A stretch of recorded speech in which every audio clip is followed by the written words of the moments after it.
Elle n'était pas un cadeau, ni un prix à remporter. Elle n'était pas une chose que son père avait le droit de céder. Pourtant, c'est ce qu'il fit, par la nuit la plus froide de l'année, sans même la regarder dans les yeux.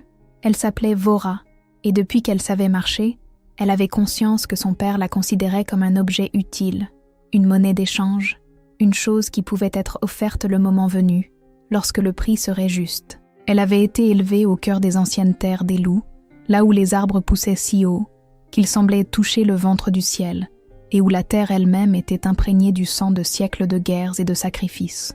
On lui avait appris à se faire discrète. On lui avait appris à ne parler que lorsqu'on s'adressait à elle. On lui avait appris que le plus grand pouvoir d'une femme résidait dans son silence. Mais Vora n'y avait jamais vraiment cru. Pas une seule fois, même quand elle essayait. Son père, Alvas, le chef du clan des loups, avait dirigé leur meute d'une main de fer dans un gant de fourrure. Sa parole faisait loi, et ses décisions n'étaient jamais remises en question. Ni par les anciens, ni par les guerriers, et certainement pas par sa fille unique. Il l'avait élevée seule après que sa mère s'en fût allée avec les vents spirituels, alors que Vora avait à peine 4 saisons. La tendresse qui aurait pu l'adoucir était partie avec sa mère, enterrée profondément sous le givre. Alors, quand les messagers de l'empereur dragon arrivèrent à la lisière de leur territoire, drapés dans des robes couleur de nuit et porteurs de parchemins scellés de la cire noire au sceau de l'empereur, Alvas n'hésita pas. Il ne consulta pas les anciens, il n'alluma pas le feu du conseil et n'appela pas la meute à se rassembler. Il se contenta de hocher la tête, de dérouler le parchemin et d'accepter. Sa fille irait à l'empereur dragon. Elle lui donnerait un héritier. Et en retour, les terres des loups seraient laissées en paix. Alvas pensait être malin. Il pensait protéger son peuple. Il pensait prendre le genre de décision difficile et froide que les grands chefs prennent lorsque le monde ne leur laisse pas d'autre choix. Il ne pensa pas à ce que sa fille pourrait faire une fois arrivée dans ce palais. Il ne pensa pas à ce qu'elle pourrait devenir. Il ne pensa pas au feu qui avait toujours brûlé derrière ses yeux tranquilles, constants et patients, attendant le bon moment pour s'embraser. Il aurait dû, car Vora n'allait pas dans ce palais pour être un simple réceptacle. Elle n'y allait pas pour s'agenouiller. Elle n'y allait pas pour disparaître silencieusement dans les appartements de l'empereur et passer ses jours à produire des héritiers et à se fondre dans les murs de pierre. Elle y allait pour survivre, et pour une femme comme Vora, survivre avait toujours beaucoup ressemblé à une victoire. Alors, avant d'aller plus loin dans cette histoire, je veux vous demander quelque chose. D'où nous regardez-vous en ce moment ? Indiquez votre localisation dans les commentaires ci-dessous. Que vous nous regardiez de n'importe où dans le monde, faites-nous savoir que vous êtes là. Faites-nous savoir que vous écoutez, car cette histoire, ce feu particulier, a été fait pour ceux qui refusent de rester silencieux. Maintenant, commençons. La nuit où son père prit sa décision, les loups étaient agités. Vora l'avait d'abord remarqué à la façon dont les plus jeunes arpentèrent le périmètre extérieur du campement, leurs pattes s'enfonçant profondément dans la terre froide, la tête basse et les oreilles plaquées contre leur crâne. Les anciens de la meute s'étaient tus d'une manière particulière, celle qui signifiait que quelque chose de lourd approchait, quelque chose qui ne pouvait être arrêté, seulement enduré. Même le vent avait changé de direction, s'éloignant du nord pour s'enrouler sur lui-même comme s'il voulait écouter. Vora était assise près du feu, broyant des herbes séchées entre 2 pierres lisses, lorsque le guerrier en chef de son père, un homme au cou épais nommé Brudoc, vint lui dire de se laver le visage et de revêtir sa belle tunique. Elle leva lentement les yeux vers lui, lisant son expression comme elle avait toujours lu la forêt. Attentivement, sans se presser, cherchant ce qui se cachait sous la surface. Ses yeux n'avaient pas croisé les siens, et cela lui avait appris tout ce qu'elle avait besoin de savoir, avant même qu'un seul mot ne soit échangé entre eux. Elle se lava le visage.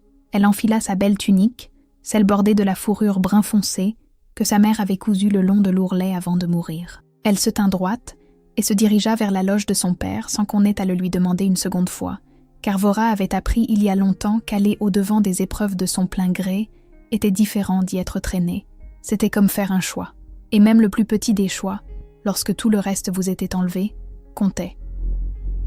L'intérieur de la loge d'Alvas était épais de fumée et de silence. Les 2 messagers de l'empereur dragon se tenaient près du mur du fond, leurs visages couverts à l'exception de leurs yeux, leurs mains croisées à l'intérieur de leurs larges manches, comme s'ils cachaient quelque chose de délicat ou de dangereux. 3 anciens étaient assis le long du mur gauche, les yeux baissés, leurs bouches formant des lignes serrées. Personne ne regarda Vora lorsqu'elle entra, personne ne bougea. Son père se tenait au centre de la pièce, et il fut le seul à se tourner vers elle, bien qu'il ne pût soutenir son regard bien longtemps. C'était un homme de grande taille, large d'épaules, avec des yeux enfoncés de la couleur de la vieille écorce, et une mâchoire qui n'avait jamais tremblé de toutes les années où elle l'avait connu. Il avait survécu à des batailles. Il avait mené des chasses dans des blizzards. Il s'était interposé entre leur meute et la ruine plus de fois que les anciens ne pouvaient le compter. Et pourtant, à cet instant, avec sa fille debout devant lui à la lueur du feu, il parut, l'espace d'un souffle, presque désolé, presque.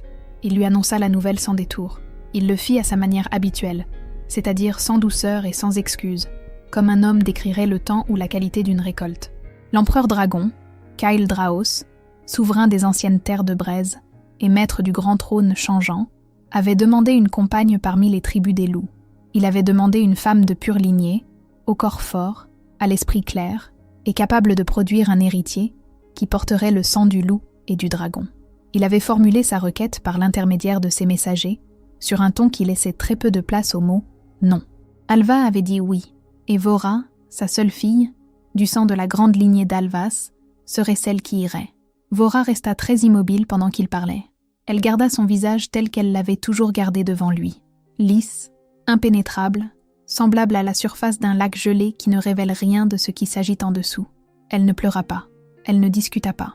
Elle ne saisit pas la lame de chasse qu'elle gardait glissée dans sa tunique, ce qui aurait été un geste spectaculaire et finalement inutile, mais qu'une partie d'elle, plus petite et plus effrayée, avait envisagé l'espace d'un souffle. Quand il eut fini de parler, elle posa une seule question, juste une, et elle la posa doucement, comme elle le faisait toujours, lorsque la question importait le plus. « Leur as-tu dit ce que je porte en moi, père ?» Alvas se figea. Les messagers ne bougèrent pas. Les anciens fixèrent le sol comme s'ils présentaient soudain un grand intérêt. Car Vora n'était pas simplement la fille du chef, elle n'était pas simplement une femme de bonne lignée et au corps robuste. Elle était la dernière femme de la lignée d'Alvas à être née sous la double lune, la nuit où les deux lunes, pleines et basses, étaient suspendues ensemble dans le ciel, un événement qui ne se produisait qu'une fois par génération et qui, chez les peuples loups, revêtait une signification à la fois ancienne et précise. Une femme née sous la double lune ne se contentait pas de se transformer. Elle maîtrisait la transformation. Elle pouvait invoquer la forme de loup ou la repousser, non seulement en elle-même, mais aussi chez les autres, si elle était assez forte, si elle s'était entraînée assez longtemps, si elle avait appris à utiliser ce qui vivait en elle sans reculer. Alvas n'avait pas mentionné ce détail particulier au messager de l'empereur dragon. Il s'éclaircit la gorge. Il détourna le regard, et dans le silence qui suivit, Vora comprit toute l'étendue de ce qui se passait.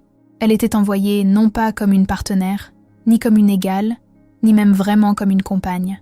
Elle était envoyée comme une solution, un moyen d'apaiser la tension longue et dangereuse entre les territoires des loups et l'expansion de l'empereur dragon.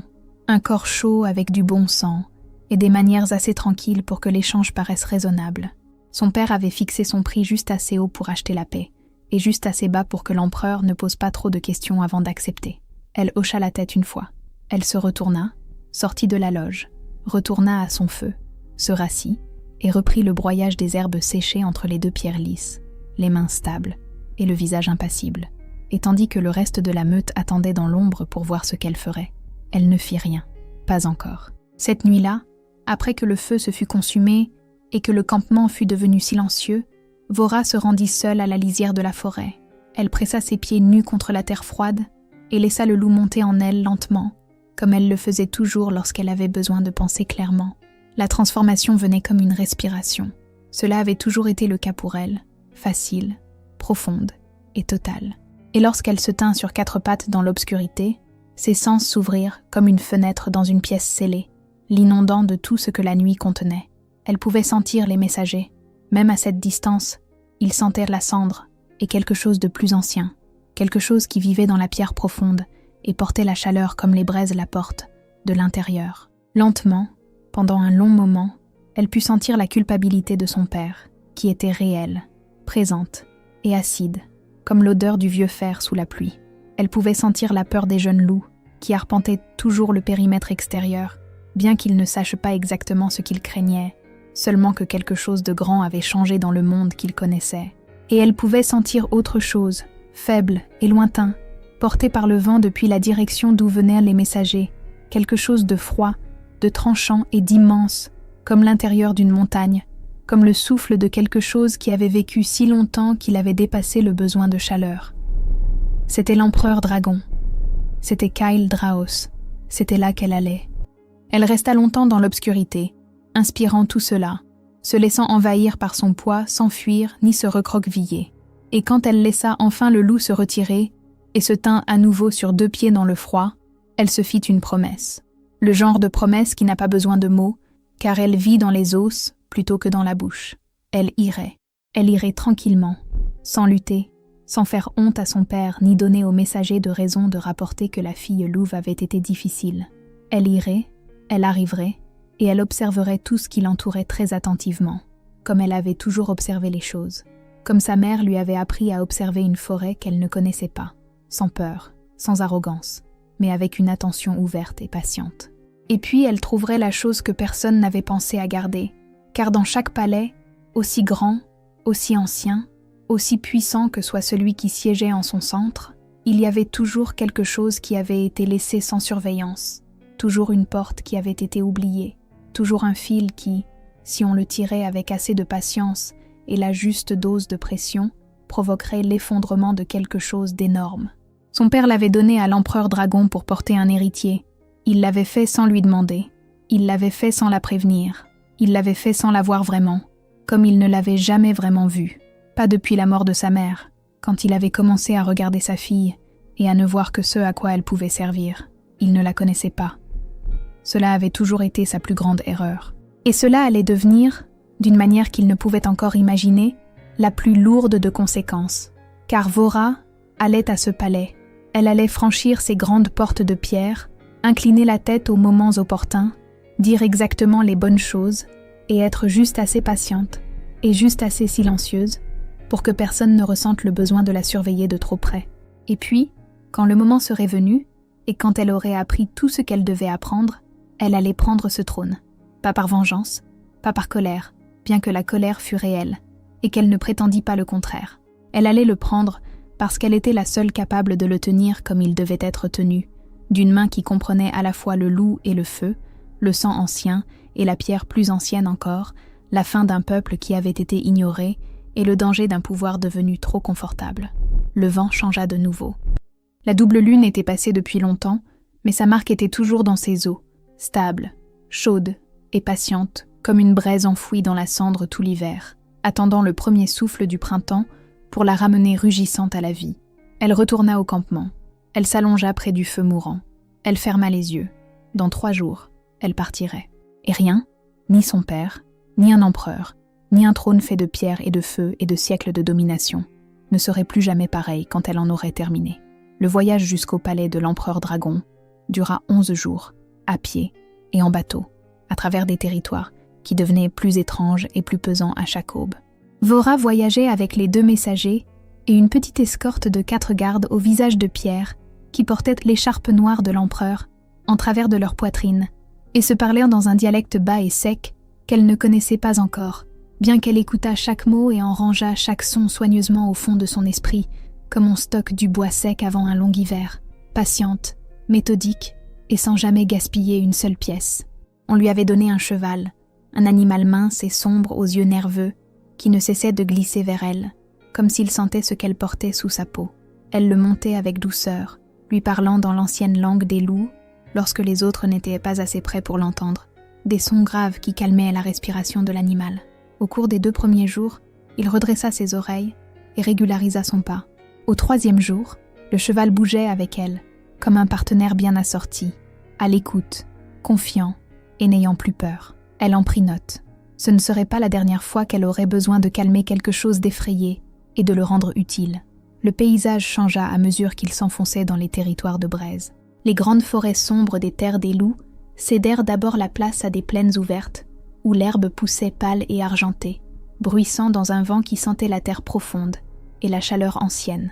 Puis les plaines firent place à des collines de pierre rouge foncée, stratifiées et craquelées comme la peau de quelque chose d'ancien et d'énorme qui avait autrefois vécu, brûlé et s'était immobilisé au fil d'innombrables années. Il n'y avait pas d'arbres ici, seulement des plantes basses et robustes, qui poussaient dans les crevasses de la roche et produisaient de petites fleurs dures de la couleur du sang séché. Vora observait tout cela sans expression, mais elle le sentait. Le poids de la terre, la façon dont elle repoussait ses sens à mesure qu'elle s'éloignait de son propre territoire. Le loup en elle n'aimait pas cet endroit. Les odeurs étaient fausses. Trop de chaleur et de pierre, pas assez de verdure vivante, pas assez d'écorce imbibée de pluie ou de terre aux racines profondes. Elle maintint le loup silencieux par la seule force de sa volonté, respirant à travers l'inconfort, comme elle avait appris à respirer dans l'eau froide, calmement, sans panique, laissant le malaise exister sans le laisser gagner. La 7e nuit, ils campèrent sur une étendue plate de roches rouges. L'un des messagers, le plus petit des deux, dont elle avait appris le nom, Sroven, s'assit en face d'elle de l'autre côté du feu et étudia son visage avec une expression plus curieuse que froide. Il lui dit, dans la langue commune qu'ils partageaient, que la plupart des femmes qui faisaient ce voyage pleuraient dès le 2e jour et étaient inconsolables au 5e. Il le dit sans méchanceté, mais avec la certitude plate de quelqu'un rapportant un fait connu et prévisible. Vora le regarda à travers le feu et dit, d'un ton égal et sans emphase particulière, qu'elle n'avait jamais trouvé les larmes utiles lors d'un voyage où il lui restait encore de nombreux jours à parcourir. Sroven resta silencieux un moment, puis il émit un petit son qui était presque, mais pas tout à fait, un rire. Il reporta son regard sur le feu et ne dit plus rien. Mais elle avait remarqué la façon dont ses épaules s'étaient légèrement détendues, comme celle d'un homme qui vient de réviser une opinion qu'il ne réalisait pas avoir. Bien, elle apprenait déjà qui pouvait être lu, et comment. Le 11e jour, ils franchirent une large crête de pierre noire, et Vora vit le palais pour la première fois. Il s'élevait de la base d'une grande montagne, comme s'il y avait poussé, comme si la montagne elle-même avait décidé de devenir un bâtiment. Couche après couche de pierres sombres, des portes voûtées et des tours qui s'inclinaient légèrement vers l'intérieur à leur sommet, comme si elles se prosternaient devant quelque chose au centre du palais.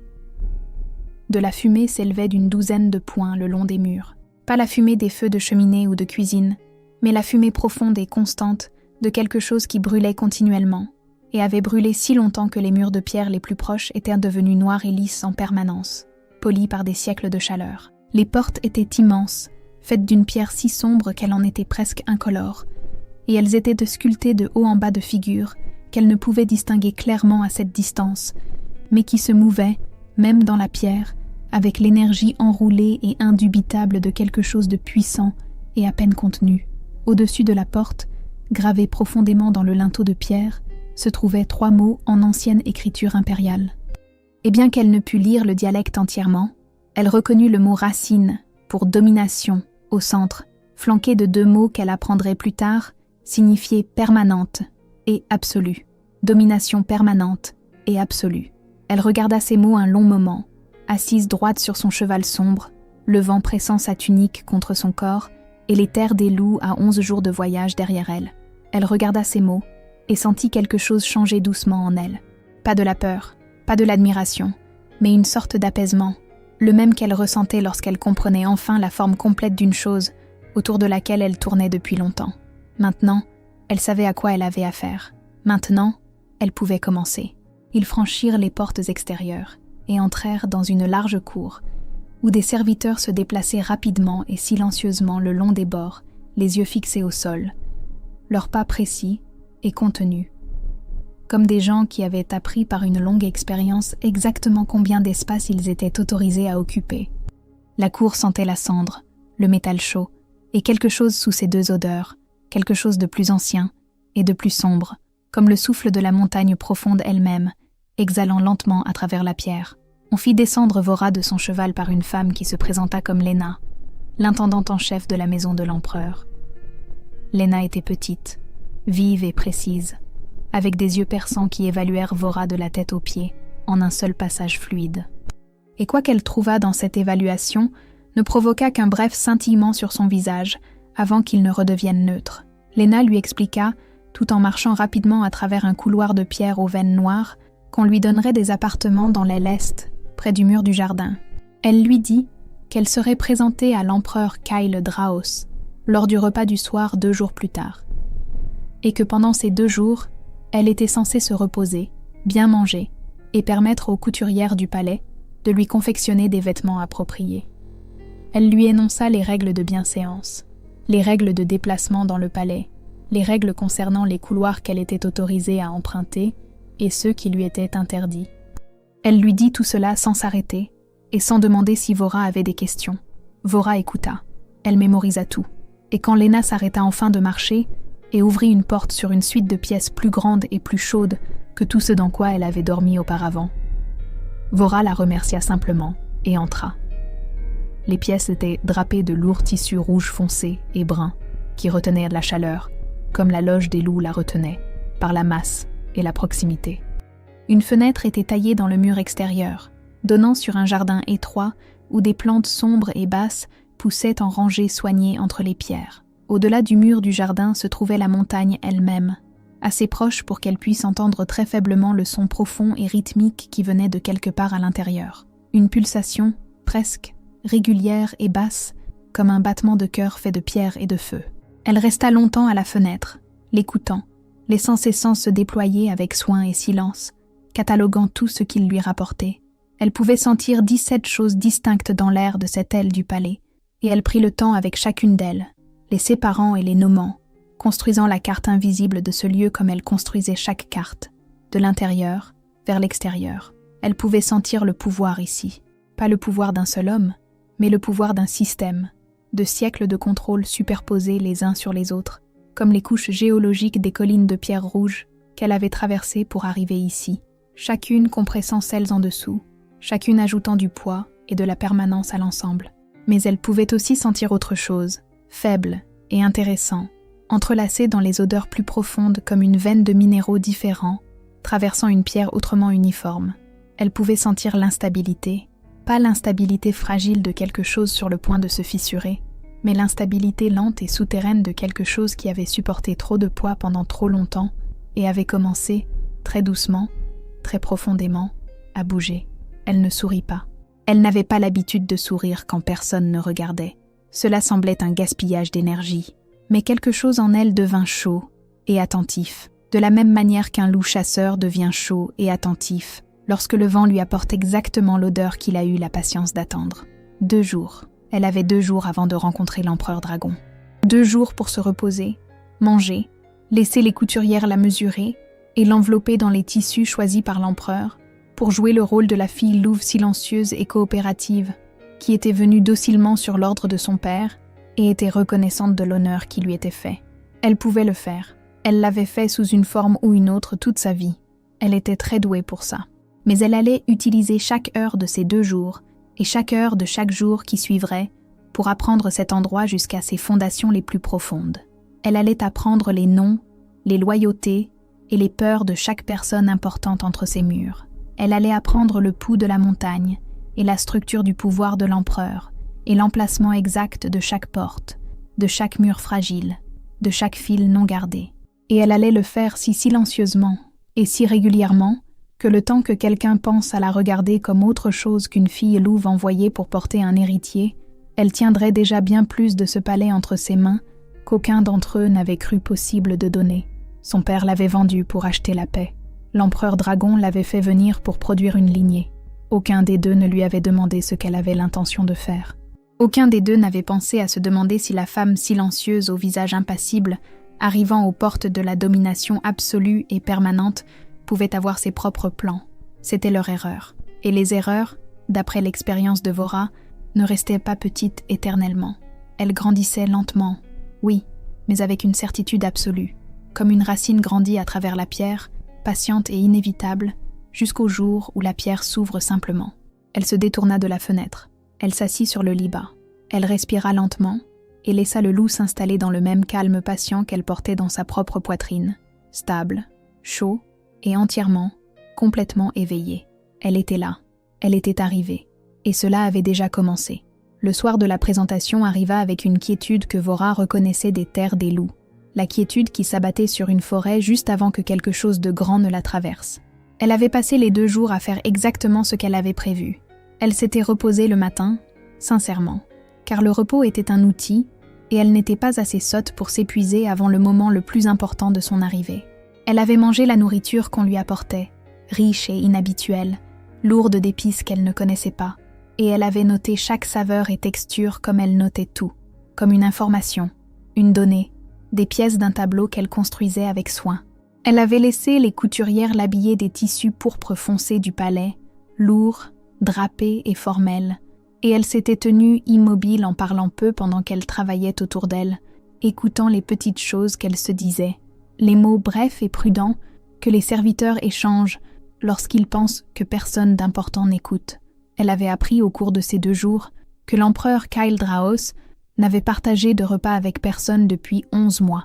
Elle avait appris que 2 des plus anciens membres du Haut Conseil avaient été remplacés au cours des 2 dernières saisons et que les remplaçants étaient des hommes plus jeunes, issus de la garde personnelle de l'empereur, loyaux de la manière dont les hommes sont loyaux lorsque leur loyauté a été achetée plutôt que méritée. Elle avait appris que le pouls profond de la montagne s'était intensifié ces dernières années et que cela rendait les serviteurs du palais mal à l'aise d'une manière qu'ils ne pouvaient nommer mais ne pouvaient cacher entièrement. Elle avait appris que l'empereur lui-même n'était pas vieux. Il n'était pas le souverain ancien aux yeux froids qu'elle s'était imaginé pendant le voyage. D'après ce que les couturières avaient laissé échapper dans un moment de murmure non gardé, il n'était que dans sa 32e année. Il avait pris le trône à 20 ans, après la mort de son père dans le grand effondrement de feu de la chambre inférieure de la montagne, un événement qui avait tué 9 personnes et que le récit officiel décrivait comme un accident, bien que la façon dont la mâchoire de Lena se contractait la seule fois où cela fut mentionné indiquait à Vora que le récit officiel n'était pas le seul. Elle classa tout cela soigneusement. Puis, elle s'habilla et marcha, accompagnée de Lena et de 2 gardes, à travers le long couloir vers la grande salle. Et la grande salle de Kael'draos était énorme, de la manière dont les choses sont énormes lorsqu'elles ont été construites non pour le confort, mais pour l'effet. Assez large pour que le mur du fond paraisse lointain, assez haute pour que le plafond se perde dans l'ombre au-delà de la portée des torches. Le sol était en pierre noire polie, jusqu'à un fini miroir, et les murs étaient ornés des pots et des bannières de tous les peuples que la lignée de l'empereur avait conquis, absorbés ou simplement surpassés au fil des générations. Une histoire écrite en trophées et en ruines, remontant plus loin que Vora ne pouvait le compter. Il y avait peut-être 40 personnes dans la salle, debout en petits groupes le long des murs, et toutes se tournèrent pour la regarder lorsqu'elle entra, avec l'attention précise et calibrée de gens qui avaient appris à suivre ce que l'empereur suivait, au cas où cela importerait. Vora marcha jusqu'au centre de la pièce à un rythme mesuré, sans se presser ni traîner, et elle garda les yeux droits devant elle, la colonne vertébrale droite, et son visage arrangé dans une expression respectueuse et composée sans être soumise, une distinction qu'elle avait soigneusement pratiquée dans le bronze poli de la surface réfléchissante de sa chambre, car la différence entre ces 2 choses était réelle et importante, et elle voulait que chaque personne dans cette pièce la ressente, sans pouvoir articuler exactement pourquoi. Kael'draos était déjà assis à la tête de la longue table de pierre lorsqu'elle arriva, et elle le regarda directement, car détourner le regard aurait été une erreur, et baisser les yeux en aurait été une plus grande encore. Il n'était pas ce à quoi elle s'était attendue. Il était grand, même assis, avec la carrure longue et svelte de quelqu'un qui avait grandi en se déplaçant rapidement et n'avait jamais tout à fait perdu l'habitude. Large d'épaules, mais pas épais, avec une sorte d'immobilité contrôlée dans son corps, qu'elle reconnut immédiatement et avec une attention particulière, car c'était la même immobilité qu'elle s'était enseignée. C'était l'immobilité de quelqu'un qui avait appris que ne rien laisser paraître était une forme de pouvoir en soi. Ses yeux étaient de la couleur de l'ambre profond, presque orange à la lumière des torches, et ils étaient fixés sur elle, avec une expression qu'elle trouva intéressante, car ce n'était pas celle à laquelle elle s'était préparée. Elle s'était préparée à une évaluation froide, au regard mesuré d'un homme appréciant quelque chose qu'il avait commandé et vérifiant si la livraison était satisfaisante.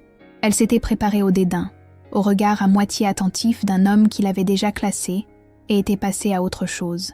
Elle ne s'était pas préparée à une attention sincère et attentive, au regard d'un homme qui essayait réellement de la lire et trouvait la tâche plus difficile qu'il ne l'avait prévue. « Bien, c'était très bien », lui dit-il d'une voix basse et égale, qui portait dans la salle sans effort, qu'elle était la bienvenue dans son palais et qu'il espérait que le voyage n'avait pas été trop difficile.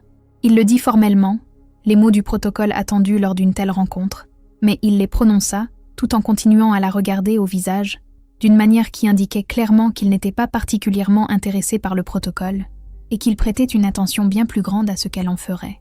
Elle inclina la tête juste ce qu'il fallait et dit, dans la langue commune, que le voyage avait été long, mais que le paysage avait valu la peine d'être vu et qu'elle était reconnaissante de l'accueil.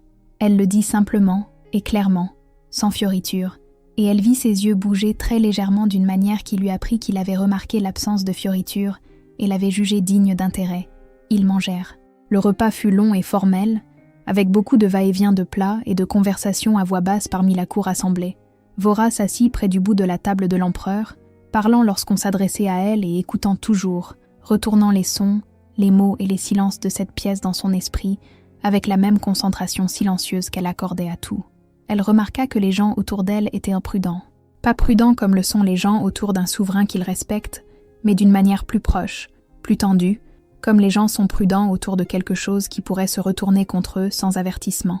Elle remarqua la façon dont les regards se dirigeaient vers Kael Draos, puis s'en détournaient rapidement, la façon dont les conversations près de lui restaient superficielles et lisses, n'effleurant jamais la surface de quoi que ce soit de réel. Elle remarqua qu'il mangeait peu et parlait avec parcimonie, et que son attention se déplaçait dans la pièce par de longs balayages lents, sans hâte et minutieux, comme un prédateur surveille un territoire qu'il connaît bien, à l'affût de petits changements. Il n'était pas à l'aise ici.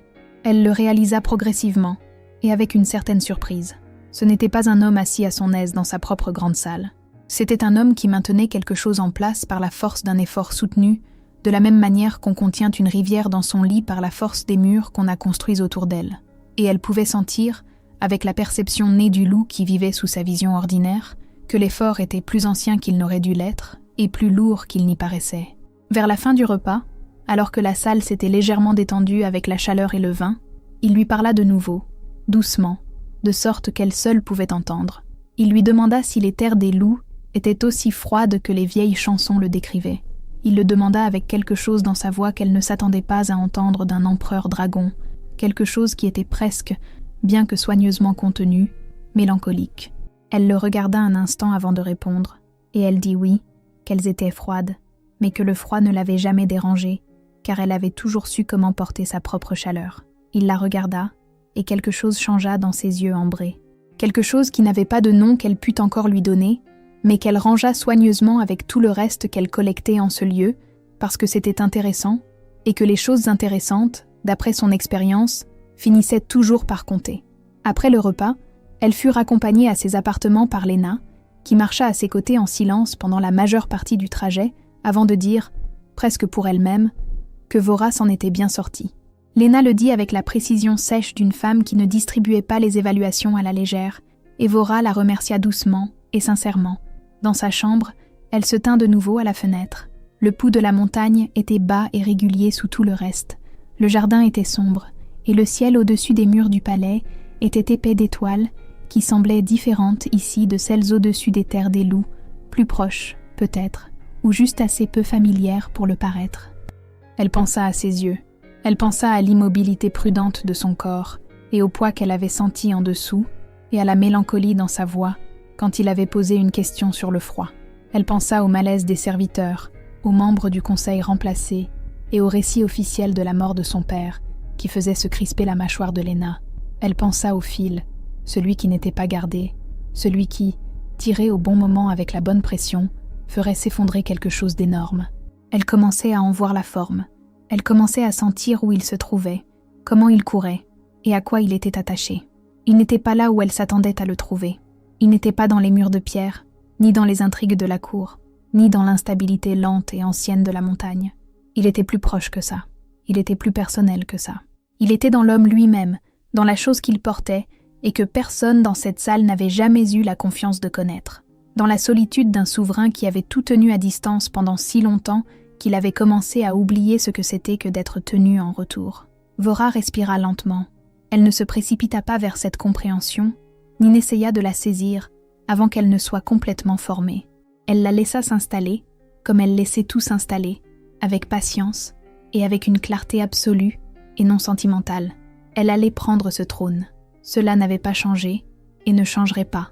Mais le chemin pour y parvenir, commençait-elle à le voir, passer directement par l'homme qui y siégeait, et cela allait exiger d'elle quelque chose de plus difficile que la stratégie et de plus dangereux que la patience. Cela allait exiger d'elle qu'elle le regarde honnêtement, et cela allait exiger d'elle qu'elle laisse une partie de ce qu'elle y trouverait compter. Elle n'avait pas peur de cela. Elle n'avait jamais eu peur des choses difficiles. Mais elle était, pour la première fois depuis son départ des terres des loups, très, très consciente de toute la complexité de ce qui l'attendait. La montagne pulsait. Les étoiles brûlaient froidement au-dessus du mur du jardin. Vora se tenait à sa fenêtre, respirait, planifiait, et laissait le loup se reposer tranquillement sous sa peau, chaud, vigilant et entièrement patient. Le jeu avait sérieusement commencé, et elle avait l'intention de le terminer.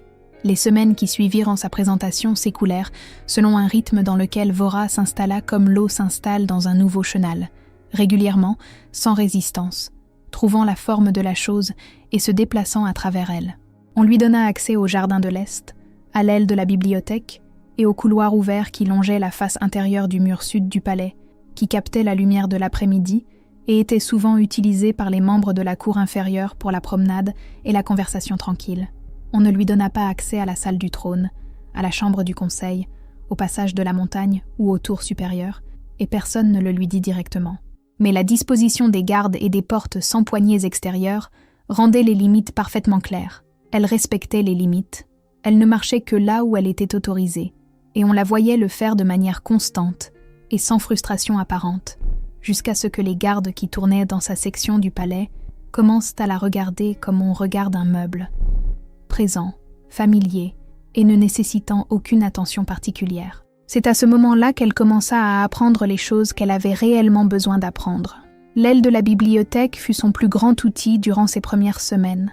C'était une longue pièce au plafond bas, avec des étagères de registres reliées et de tablettes d'argile, s'étendant du sol au plafond, poussiéreuses comme le sont les pièces entretenues, mais peu fréquentées.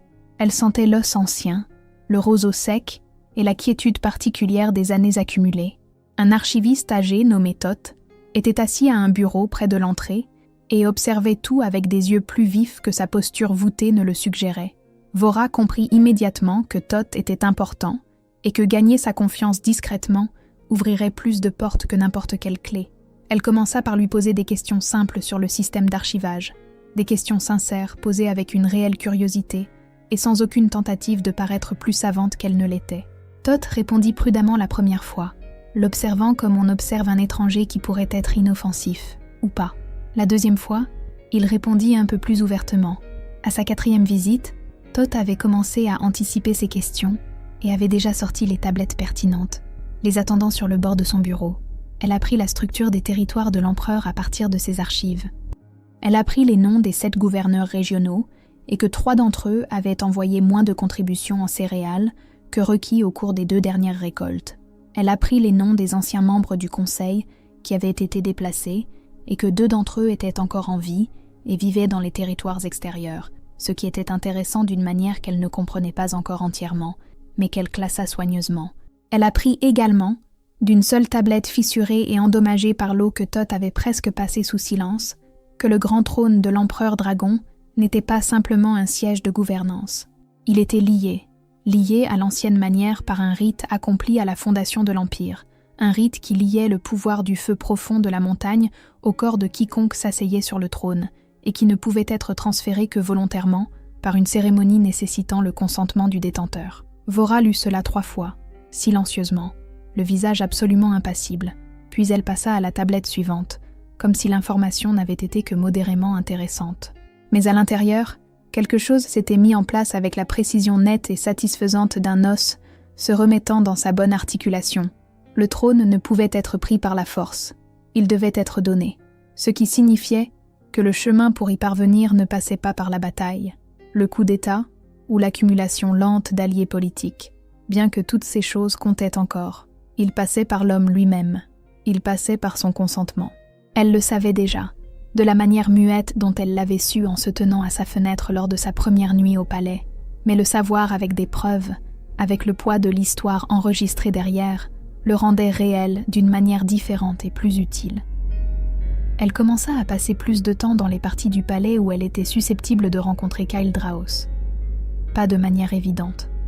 Elle ne se positionnait pas sur son chemin, ni ne s'arrangeait pour être là où il allait. Elle élargissait simplement ses itinéraires de promenade dans ses zones autorisées. Elle était sans hâte, présente et facile à aborder, et elle laissait le mouvement naturel de la vie du palais faire le reste.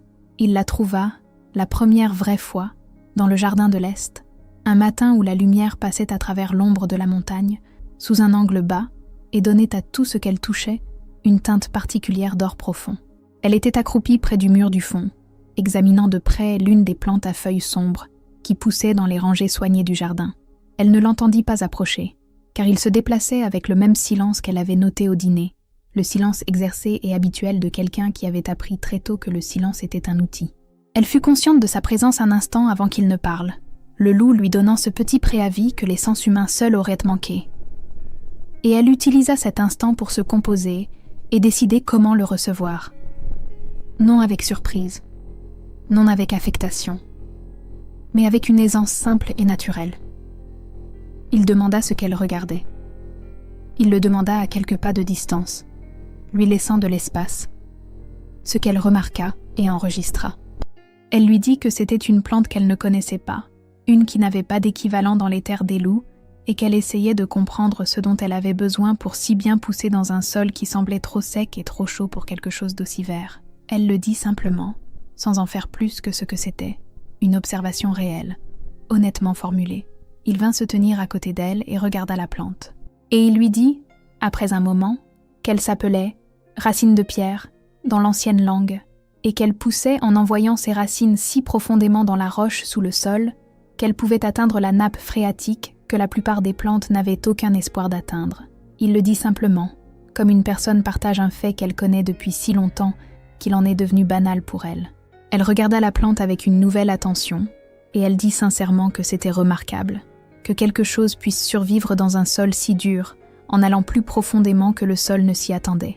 Il y eut un silence après cela, et elle le laissa s'installer sans le combler. Après un moment, il émit un son silencieux qui n'était pas tout à fait un mot, mais qui portait le poids de l'accord, de quelque chose de reconnu. Ils retournèrent à travers le jardin sans beaucoup plus de conversation, et ce fut facile.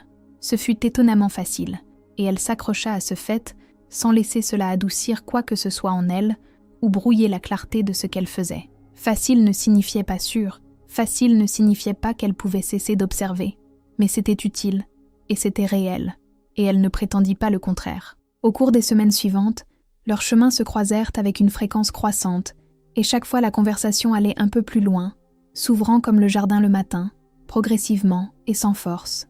Il n'était pas l'homme que le palais le traitait d'être, elle le savait déjà, mais elle le comprenait plus concrètement maintenant. Il était contenu, oui, et il était prudent.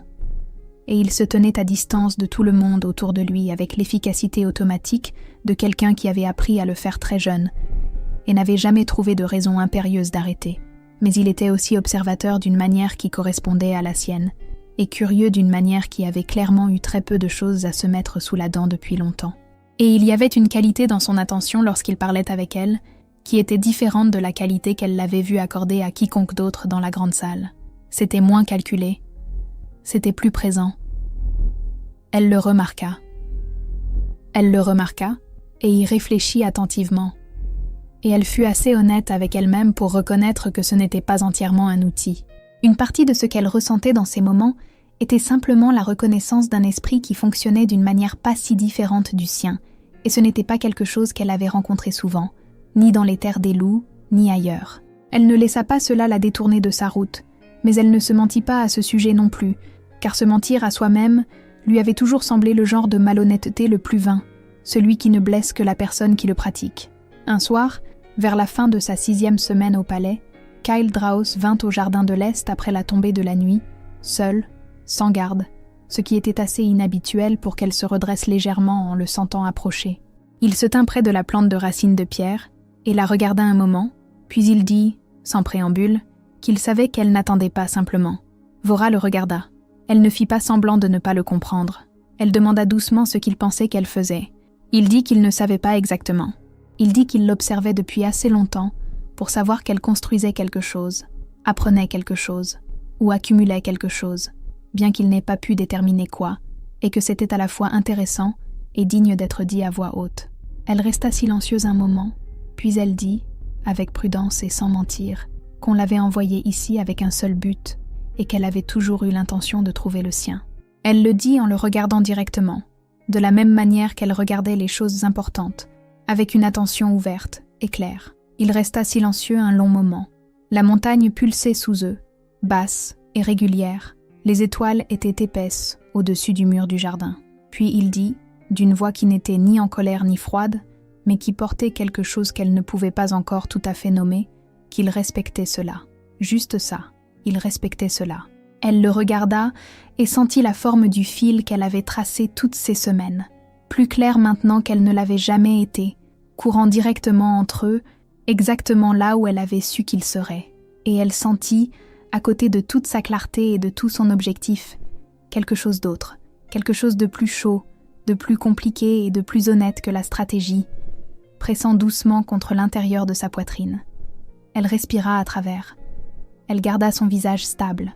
Elle dit bonne nuit, et elle retourna à ses appartements en traversant le jardin, s'assit sur le bord de son lit dans le noir et laissa le loup respirer lentement autour du sentiment, jusqu'à ce qu'il se stabilise en quelque chose qu'elle pouvait porter sans perdre pied.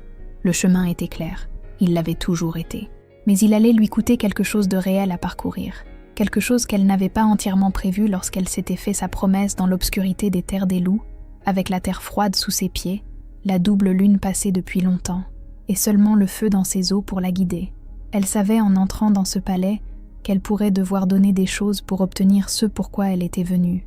Elle s'y était préparée, elle l'avait calculé et accepté. Elle n'avait pas calculé la possibilité qu'une partie de ce qu'elle donnerait puisse être réelle. La montagne parla avant la fin de son 3e mois au palais. Elle ne parla pas avec des mots. Elle parla comme les choses profondes parlent toujours, par une sensation, par un changement de pression qui monta à travers les sols de pierre et dans la plante des pieds de Vora, alors qu'elle se tenait à sa fenêtre aux premières heures d'un matin calme, et lui dit, avec la certitude sans mots d'un sens de loup, que quelque chose en dessous bougeait. Le temps que le reste du palais le sente, elle était déjà éveillée depuis 2 heures, assise avec cette sensation, la mesurant, la retournant dans son esprit. Le tremblement qui atteignit finalement les niveaux supérieurs était faible, à peine suffisant pour faire cliqueter la vaisselle en terre cuite sur sa table. Mais les serviteurs qui couraient dans le couloir devant sa porte après coup ne se comportaient pas comme des gens se comportent lorsque quelque chose de petit s'est produit. Ils se comportaient comme des gens se comportent lorsque quelque chose de petit s'est produit, qu'ils savent être le premier signe de quelque chose de beaucoup plus grand. Vora s'habilla rapidement. Elle se déplaça dans le couloir au rythme mesuré qu'elle utilisait toujours dans le palais, sans hâte, présente, donnant l'impression de quelqu'un qui vaquait simplement à ses occupations matinales et se trouvait être éveillée. Elle se dirigea vers le son du mouvement et du bruit les plus concentrés, car c'était toujours là que se trouvait l'information la plus utile, et elle écouta en marchant, recueillant des fragments de discours des serviteurs pressés comme elle recueillait tout, avec patience et sans gaspillage. Elle apprit que la chambre inférieure de la montagne se remplissait de chaleur depuis plusieurs jours. Elle apprit que les 3 gardiens du feu dont la responsabilité était de surveiller les évents profonds avaient envoyé un message au Haut Conseil 2 jours auparavant, et que le Conseil avait délibéré et décidé que la situation était gérable. Elle apprit que l'empereur en avait été informé, qu'il était allé inspecter la chambre inférieure lui-même, seul, la nuit précédente, et qu'il n'était pas encore revenu. Ce dernier élément l'arrêta. Elle resta très immobile au milieu du couloir, des serviteurs la dépassant des 2 côtés, et garda l'information dans son esprit pendant exactement 3 respirations. Puis, elle se retourna et marcha avec détermination, sans demander la permission de personne, vers l'entrée du passage de la montagne, qui se trouvait dans la section du palais où elle n'était pas autorisée à entrer, au-delà de la porte sans poignée extérieure, dont elle avait passé 3 mois à apprendre qu'elle serait laissée brièvement déverrouillée pendant les changements de garde, spécifiquement aux premières heures du matin, lorsque la rotation de nuit avait terminé et que la rotation de jour n'était pas encore pleinement assemblée. La porte était déverrouillée. Elle la franchit sans ralentir. Le passage de la montagne était taillé directement dans la roche, assez large pour que 2 personnes puissent marcher de front, éclairées par des braseros placés dans les murs à de longs intervalles. Il descendait en une longue pente régulière qu'elle pouvait sentir dans ses jambes et ses oreilles, comme on sent la descente dans les lieux profonds, un changement de pression, un épaississement de l'air, une chaleur qui passait progressivement d'ambiante à notable, puis à significative. Le loup en elle n'était pas heureux. La chaleur était mauvaise pour sa race, trop sèche et trop ancienne, rien à voir avec la chaleur d'un corps en course ou d'une clairière chauffée par le soleil. C'était la chaleur de quelque chose qui n'avait jamais connu le mot « froid », et elle pesait sur ses sens avec un poids étranger qu'il fallait un réel effort pour traverser sans reculer.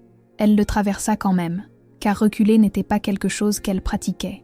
Elle le trouva à la base du passage, dans la grande chambre inférieure qui s'ouvrait au bout du tunnel, comme une respiration retenue, puis relâchée, vaste, sombre et éclairée par le bas par le feu profond qui se déplaçait à travers les fissures du sol de la chambre en de longues rivières lentes de lumière. La chaleur ici était énorme.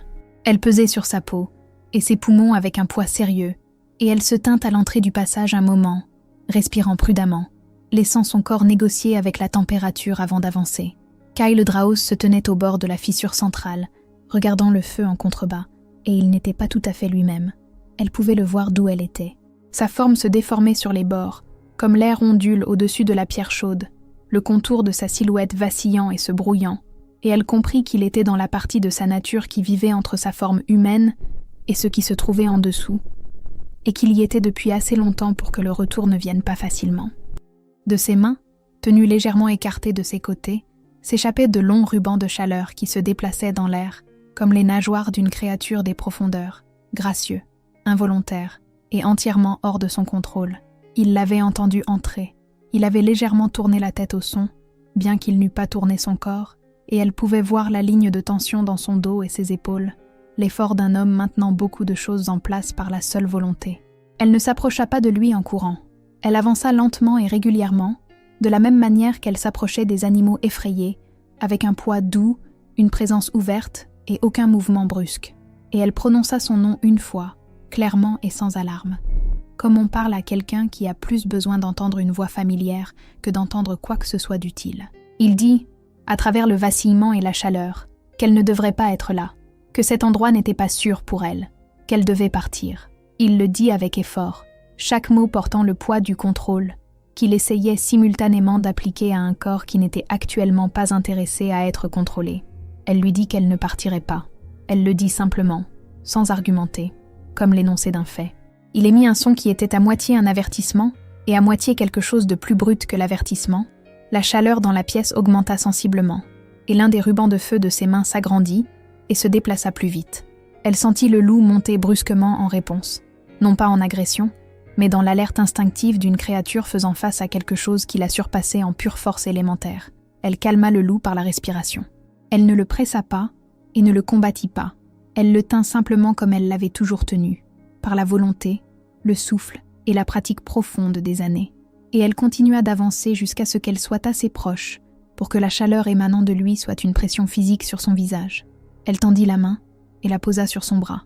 Il se raidit. Le ruban de feu se cassa et se raccourcit. Le vacillement sur ses bords bégaya et ralentit.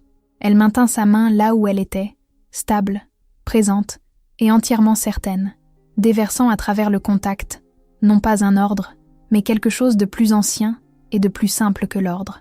La même chose qu'elle avait donnée au cheval effrayé pendant le voyage. La même chose qu'elle donnait au loup en elle lorsqu'il était agité et avait besoin d'être ancré.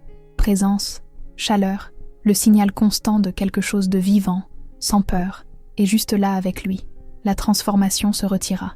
Pas d'un coup, pas en douceur, mais par étapes, comme une marée qui se retire, chaque vague se retirant un peu plus loin que la précédente, jusqu'à ce que le vacillement sur ses bords s'arrête complètement, que la chaleur dans la pièce retombe à un niveau gérable, et qu'il se tienne dans sa forme humaine complète, avec sa main sur son bras, sa respiration rauque et lente dans le silence énorme de la chambre de la montagne. Il ne parla pas pendant un long moment. Elle ne le pressa pas. Elle se tint à côté de lui et regarda avec lui la lente rivière de feu de la fissure, les deux, côte à côte, dans la chaleur profonde de la montagne. Elle laissa le silence être ce qu'il devait être, grand, réel, et plein de choses qui n'avaient pas besoin d'être précipitées en mots. Quand il parla enfin, sa voix était basse et dépouillée de sa gestion prudente habituelle. Il dit que personne n'était jamais descendu ici, pas une seule fois en 12 ans de cela, ni un garde, ni un membre du conseil, ni aucune personne qui savait ce qui se passait dans cette chambre. Il le dit sans apitoiement, avec la simplicité plate d'un homme énonçant un fait qui avait vécu si longtemps en lui qu'il s'y était calcifié. Elle dit qu'elle savait. Elle dit qu'elle s'était doutée que c'était long de porter quelque chose d'aussi lourd sans que personne ne se tienne à vos côtés pendant que vous le portiez. Il se tourna alors pour la regarder, complètement, comme il ne s'était pas tout à fait tourné pour regarder quiconque dans le palais, pendant tout le temps qu'elle l'avait observé, et ses yeux ambrés, à la lumière du feu profond, n'étaient pas les yeux d'un empereur gérant une pièce ou d'un homme se tenant précisément en place. C'étaient simplement des yeux, présents, sans garde, et porteurs de quelque chose qui avait clairement attendu très longtemps un endroit où se poser. Elle le regarda en retour. Elle ne détourna pas le regard, ne géra pas son expression, et ne calcula pas l'effet de ce qu'elle lui donnait à ce moment-là, car certaines choses ne pouvaient être utilisées comme des armes sans détruire la seule qualité qui les rendait utiles. C'en était une. Quelque chose passa entre eux à cet instant, dans la grande obscurité éclairée du ventre de la montagne, avec le feu se déplaçant lentement et ancestralement sous eux, et le palais à un monde de distance au-dessus. Quelque chose qui n'avait pas de nom précis dans aucune langue qu'elle connaissait, mais qui s'installa dans sa poitrine avec le poids et la chaleur de quelque chose de vrai. Elle le laissa s'installer. Elle n'en fuit pas, mais elle n'oublia pas. Pas un seul souffle, ce qu'elle était venue faire ici. La vérité du sentiment et la vérité de l'objectif vivaient côte à côte en elle, sans s'annuler, car elle n'était pas le genre de femme qui avait besoin que les choses soient simples pour agir clairement. Elle prendrait ce trône, elle le prendrait pour son peuple, et pour chaque femme vendue comme une marchandise, par une nuit froide, par un père qui ne la voyait pas vraiment. Et elle le tiendrait comme il devait être tenu. Mais elle commençait à comprendre, ici, dans l'obscurité éclairée par le feu de la montagne, que le prendre pourrait ne pas ressembler à ce qu'elle avait initialement imaginé. Cela pourrait ne pas ressembler du tout à une conquête. Cela pourrait ressembler à quelque chose de beaucoup plus ancien, de beaucoup plus étrange, et de beaucoup plus puissant que cela. Cela pourrait ressembler à être choisi. Le matin après la chambre de la montagne, tout dans le palais semblait différent. Pas plus bruyant, pas plus dramatique, pas changé d'une manière que la cour pourrait pointer et nommer. Les couloirs avaient le même aspect, les serviteurs se déplacèrent de la même manière. La grande salle se tenait au centre du palais comme elle l'avait toujours fait, solide, énorme, et ornée des bannières des peuples conquis. Mais quelque chose sous tout cela avait changé. De la même manière que le sol change après un profond tremblement de terre, pas visiblement, sans fissure ni effondrement, mais fondamentalement, dans la couche inférieure, ce que l'œil ne pouvait voir. Vora le sentit dès son réveil. Elle resta immobile un moment dans son lit, respirant lentement, laissant ses sens se déplacer à travers le palais comme elle les laissait se déplacer à travers n'importe quel territoire qu'elle apprenait, vers l'extérieur, avec prudence et sans supposition. Ce qu'elle sentit n'était pas le danger.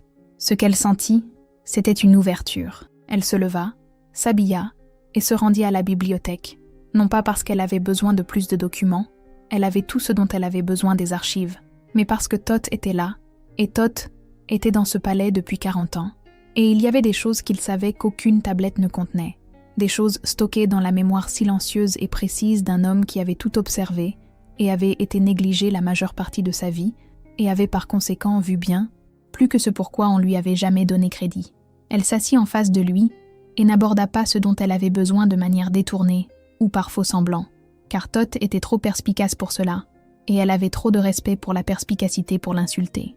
Elle lui dit directement qu'elle avait besoin de comprendre le rite complet, le rite de liaison, celui qui liait le pouvoir du trône à son détenteur, et elle avait besoin de comprendre s'il avait jamais, dans l'histoire des archives, été transféré alors que le détenteur vivait encore. Thoth la regarda pendant un long moment silencieux. Ses vieux yeux vifs parcoururent son visage avec l'attention d'un homme lisant quelque chose dans une langue qu'il connaît très bien, mais ne voit pas souvent écrite. Puis il se leva de son bureau sans un mot, se rendit au fond de la bibliothèque, où les plus anciennes tablettes étaient stockées, et revint avec 3 qu'elle n'avait pas vues auparavant. Il les posa soigneusement sur la table devant elle, et se rassit. Il ne dit que ceci, qu'elle devrait lire la 3e en dernier, et que lorsqu'elle aurait terminé, elle devrait réfléchir attentivement avant de décider ce qu'elle avait l'intention de faire, car le rite n'était pas simplement une cérémonie, c'était une alliance, et les alliances liaient les 2 parties de manière égale, sans préférence pour celui qui avait le plus de pouvoir au départ. Elle lut les 3. Elle les lut lentement, et avec une attention totale, comme elle lisait tout ce qui importait, et quand elle termina la 3e, elle resta assise en silence un long moment. Thoth s'assit en face d'elle, et attendit sans s'agiter, de la manière dont les personnes très âgées et très patientes attendent. Le rite exigeait que le détenteur du trône prononce le transfert à voix haute dans l'ancienne langue impériale, en présence du conseil et du feu. Mais il exigeait aussi une chose de plus. Une chose que les histoires officielles avaient passée sous silence en une seule ligne, et que la troisième tablette, plus ancienne et moins éditée, décrivait en détail. La personne recevant le trône devait avoir déjà prouvé, par l'action et non par la parole, qu'elle pouvait contenir ce que la montagne contenait, qu'elle pouvait se tenir dans le feu profond sans être consumée, qu'elle ne prenait pas simplement le pouvoir, mais qu'elle était capable de le porter.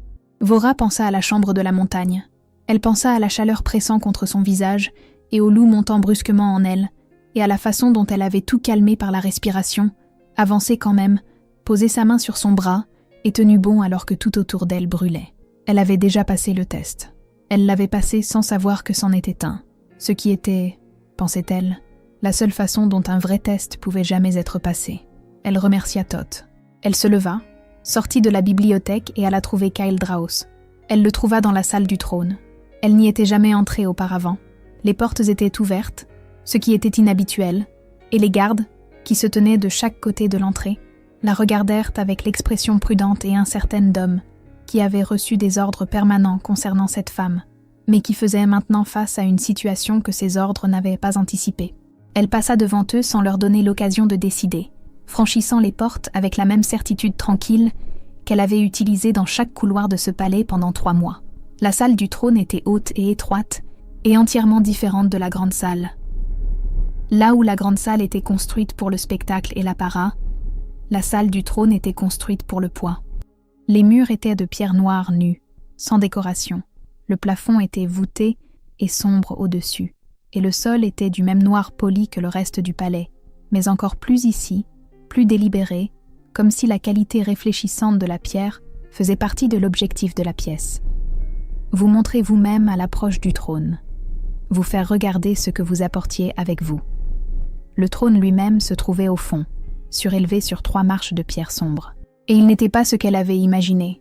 Il n'était pas énorme, ni doré, ni paré des attributs du pouvoir. Il était sobre, ancien, et fait d'une pierre qu'elle ne reconnaissait pas, sombre mais pas noire, avec une qualité qu'elle ne pouvait décrire que comme vivante, de la même manière que la montagne était vivante, contenant de la chaleur, de la mémoire, et quelque chose de plus ancien que les deux.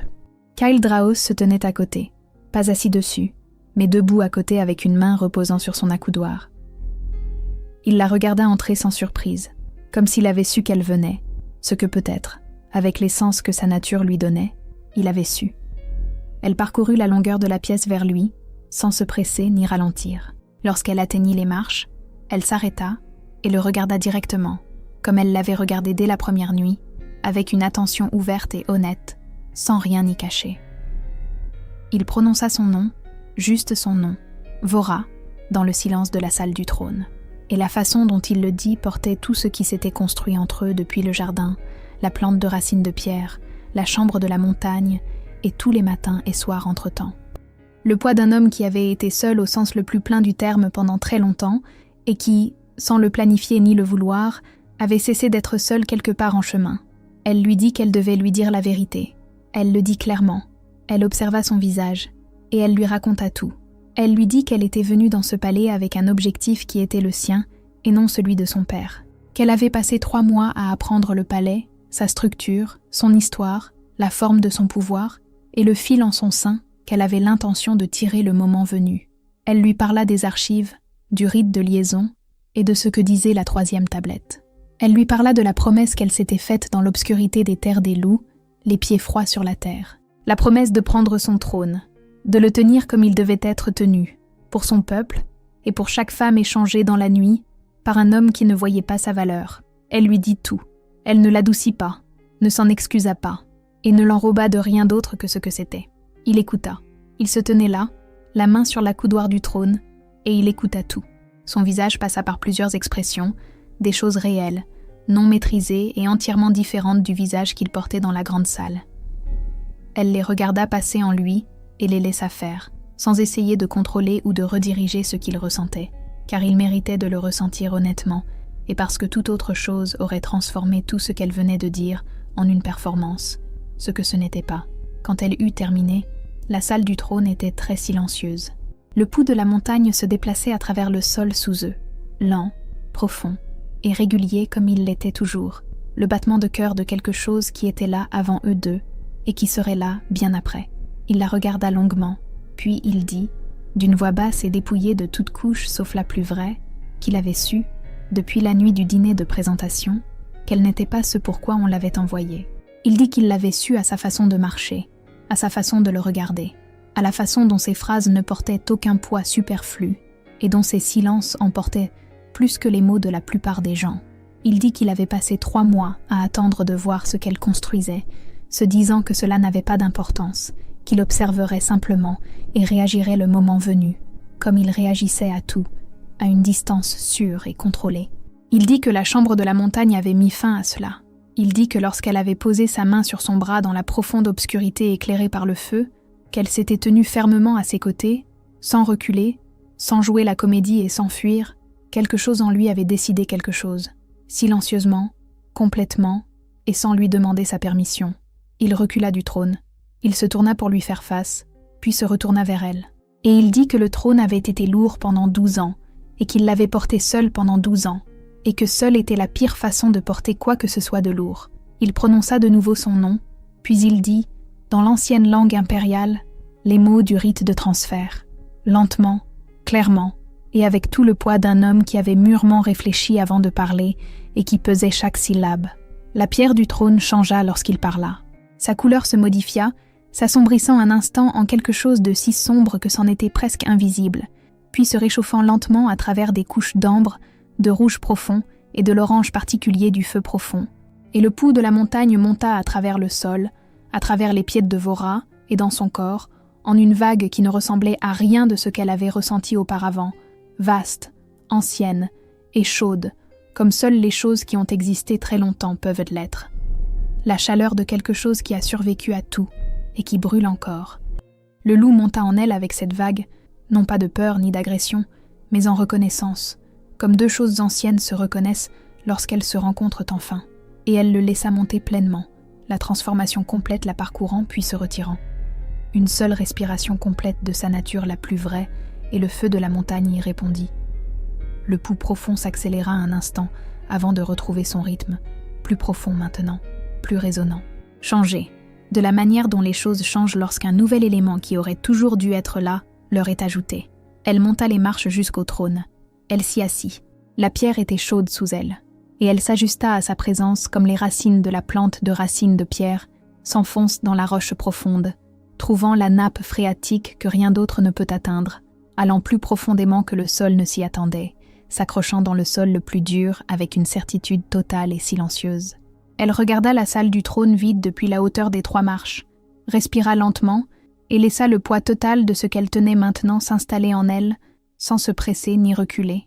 Elle pensa à son père, elle pensa à lui, debout dans sa loge enfumée par une nuit froide, déroulant un parchemin avec le sceau de cire noire d'un empereur, et hochant la tête, sans regarder sa fille, échangeant ce qu'il ne comprenait pas contre la paix dont il avait besoin.